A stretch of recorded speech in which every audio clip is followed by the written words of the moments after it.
বাংলা কথা বলার জন্য আমার স্বামীকে মেরে ফেলা হয়েছে। আমাকে পুলিশ বাংলাদেশ বাংলাদেশ বলি লাতি কিল ঘুষি মেরে ফেলে দিয়েছে। পায়ে চেপে বুট পরে চেপে পাট্টা নিয়ে মেরে যাচ্ছে বলছে তোকে বাংলাদেশে স্বীকার করতে হবে, তুই ইন্ডিয়ান নাগরিক না, তুই বাংলাদেশি। ছেলের নাম সুখেন মাহাতো, মহারাষ্ট্র গেছিল কাজ করতে, ওখানে কাজ করতে যেয়ে খুন হয়ে গেছে। যোগী রাজ্যে ফের খুন পশ্চিমবঙ্গের পরিযায়ী শ্রমিক, ফের উড়িষ্যায় আক্রান্ত এ রাজ্যের পরিযায়ী শ্রমিক। বনগাঁর বাসিন্দা সাধন দাস তার নাম। হরিয়ানা পুলিশ থানায় তাকে মারধর করেছে এমনই অভিযোগ করা হচ্ছে। যে ভাষায় আমরা মা বলতে শিখেছি সেই ভাষায় কথা বললে জুটছে মৃত্যু। যে ভাষায় রচিত হয়েছে জনগণ মন বন্দে মাতরম সেই ভাষায় কথা বললে জুটছে নিষ্ঠুর অত্যাচার। আজকে বাংলা ভাষায় কথা বললে পরিযায়ী শ্রমিকদের উপর অত্যাচার হচ্ছে। বিজেপি রাজ্যগুলো করছেন কেন? আমরা তো করি না। अब क्यों अत्याचार करते हैं?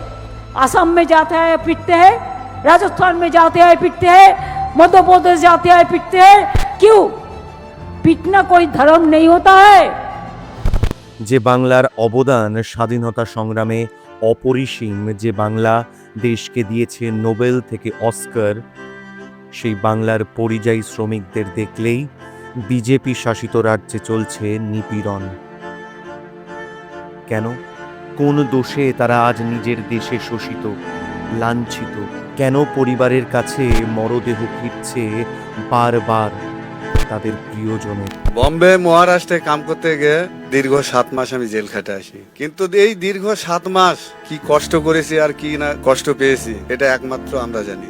আমি মহারাষ্ট্রে কাজ করতে গেছিলাম, ওখানে যায় জবরদস্তি করে আমাদেরকে জেলে পাঠায় দেয়। পরিযায়ী শ্রমিক রয়েছেন যারা বাইরে কাজ করেন, তাদের উপর ধারাবাহিক অত্যাচার, অবহেলা, অপমান, শোষণের একাধিক ঘটনা আমরা দেখেছি এবং শুনেছি। আমি স্যার উড়িষ্যা কটক রাজ্যে কাজ করতে গেছিলাম, ওখানে আমাকে বাংলা কথা বলার জন্য বাংলাদেশি বলে আমাকে মারধর করেছিল। আমি এদিকে ওদিকে লুকিয়ে বেড়াতাম।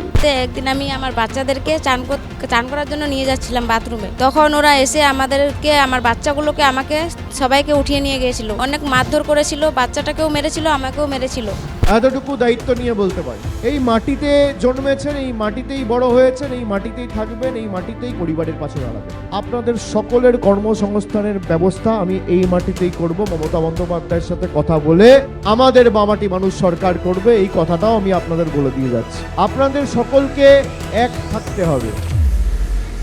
রোজগারের ঠিকানা কেন হয়ে উঠেছে মৃত্যুপুরী? বাংলা বিরোধী, বাঙালি বিরোধী, নিষ্ঠুর, কৃতঘ্ন, স্বৈরাচারী বিজেপি জবাব দাও। খুব অত্যাচার করেছে স্যার, 4 মাস জেলে ভরা ছিলাম, আজকে আমি এখানে ঢুকছি। খুব কষ্টের ওপর দিয়ে আমার 3 গোলা গেছে স্যার। তাদের একটাই কথা, বাংলায় কেন লেখা তো বাংলাদেশি, কোনো কথাই মানে না স্যার, কোনো কথাই মানে না, কোনো কথাই মানে না। এই মৃত্যুর জবাব দাও, এই অত্যাচারের জবাব দাও, এই নিষ্ঠুরতার জবাব দাও।